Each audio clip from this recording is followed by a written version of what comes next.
Hi everyone, welcome back to my channel. It's me Deepika. ఇంకొక interesting travel బ్లాగ్తో నేను మళ్ళీ మీ ముందుకు వచ్చానండి. ఫ్యామిలీ అందరం కలిసి పుష్పగిరి టెంపుల్కి వెళ్ళాము. ఆ టెంపుల్ గురించి ఈరోజు ఈ వీడియోలో చూడండి. పుష్పగిరి టెంపుల్ చాలా ఫేమస్ అయిన శివకేశవులకు సంబంధించిన టెంపుల్ అండి. ఇది పెన్నా నది ఒడ్డున ఒకవైపు చెన్నకేశవ స్వామి, ఇంకోవైపు వైద్యరాజేశ్వర స్వామి ఉన్నారు. ఈ టెంపుల్ 7th సెంచరీకి చెందిందిగా అక్కడున్న స్థల పురాణం ఉందండి.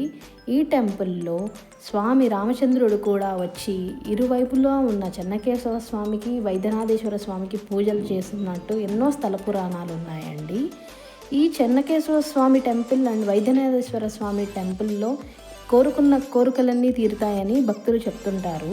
అక్కడ ఉన్న నదిలో మునిగి స్వామివారి దగ్గరికి వెళ్ళి నమస్కరించుకొని వాడ మనసులోని కోరికలను చెప్పుకొని ముడుపు కట్టుకొని అక్కడున్న చెట్టుకు కట్టి వెళ్తే వాళ్ళు కోరుకున్న కోరికలన్నీ నెరవేరాయని చాలామంది చెప్పారండి. సంతానం లేని వారికి సంతానం కూడా కలుగుతుందని చెప్పారు. మేమంతా ఫ్యామిలీతో లంచ్ ప్రిపేర్ చేసుకొని వెళ్ళి స్వామివారి దర్శనం చేసుకొని అక్కడ లంచ్ చేసి మా రోజంతా చాలా చక్కగా ప్రశాంతంగా గడిపామండి. మీరు కూడా ఎప్పుడైనా ఇలాంటి ఒక ట్రావెల్ వ్లాగ్ ప్లాన్ చేసుకొని ఫ్యామిలీతో వెళ్ళి చక్కగా టైం స్పెండ్ చేయండి. ఇలాంటివన్నీ మన మెమరీస్లో ఎప్పటికీ ఉండిపోతాయని నేను అనుకుంటున్నాను. నేను వెళ్ళినప్పుడు చాలా ప్రశాంతంగా అనిపించిందండి. ఈరోజు ఈ ట్రావెల్ వ్లాగ్ని మీరు కూడా చూసి ఎంజాయ్ చేయండి. Please like, share and subscribe to my channel. It's me Deepika. చాలామంది నా వీడియోస్ చూస్తున్నారు కానీ ఇంకా సబ్స్క్రైబ్ చేయలేదండి.